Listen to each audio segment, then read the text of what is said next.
Welcome back. You're watching Morning Live. Thanks for staying with the show. Let's focus in on boxing after 7 o'clock here on this Wednesday morning. On the 8th of February, IBO champion Kevin Lerena made a 6th successful title defense of his Cruiserweight belt. He stopped former WBA champion Firat Aslan in the 6th round and has another title defense against Norway's Kai Robin Havnaa on the cards. But when that's going to take place, well, we just don't know. I chatted to the 27-year-old on Skype yesterday. You yourself managed to get a defense of your title in Germany in February this year. I suppose you're looking back at that and thinking, I'm quite lucky. Very, very fortunate. I mean, other fighters haven't had the opportunity to fight this year. But yeah, like I said, very fortunate, and hopefully I can get one more in before the end of the year. But there's a lot of uncertainty, which we don't know about. But I think the most important thing is staying positive, keeping productive, and just managing your time wisely, even during this lockdown period.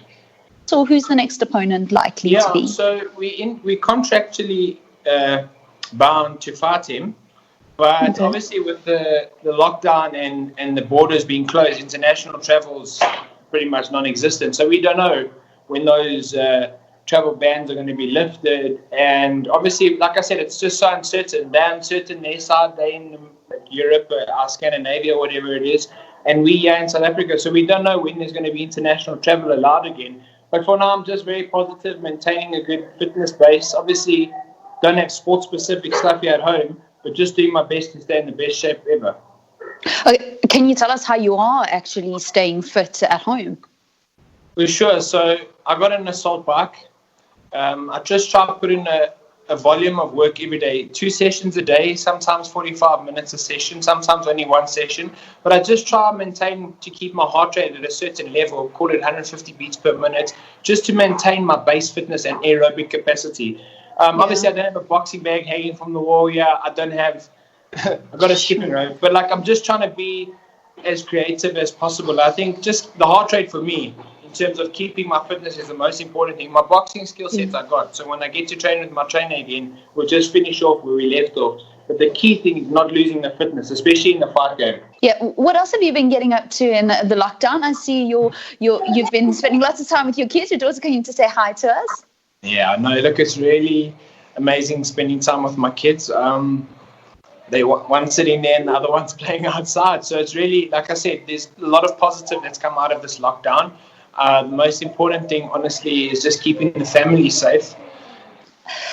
You've managed to defend your IBO title now 6 times, and if that contract goes ahead against the Norwegian Havnaa, then it'll be a 7th defense of that title. Has there been any other talk to, challenge for a title from a different organization?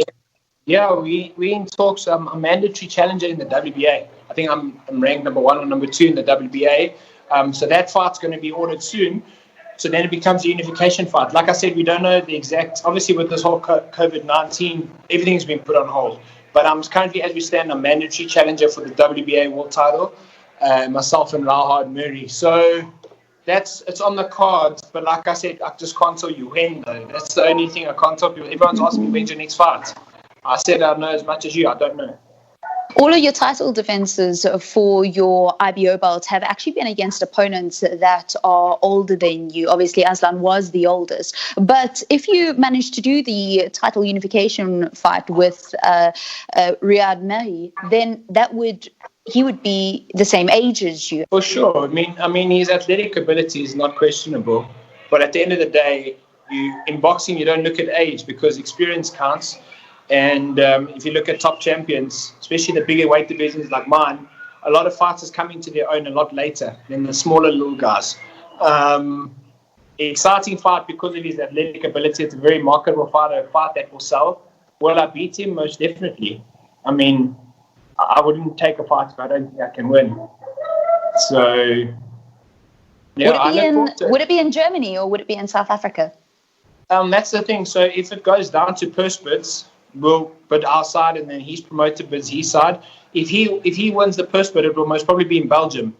If we win the purse bid, we'll bring it here. We'll hopefully bring it here. It will be great to have a WBA world title here. Yeah, a lot of your fights and a lot of your title defenses have been outside of the country. The South African boxing fans are actually starved of seeing you fight. I know, and I'm starved of having their support. You know, I've been walking to the ring with jeering crowds, turning the crowds around at the end. But South Africans are very patriotic, the ones that do come to the boxing. But it's also nice to travel. You know, I believe a real champion will go through anything, any adversity, and stay on top. So whether I fight here or at home, there's no excuse. You know, obviously being here at home, you have the comfort of your own bed, you in your routine. There, everything changes, but I think it's about adapting, and that's where a true champion is made. So I don't mind traveling at all. I thoroughly enjoy it.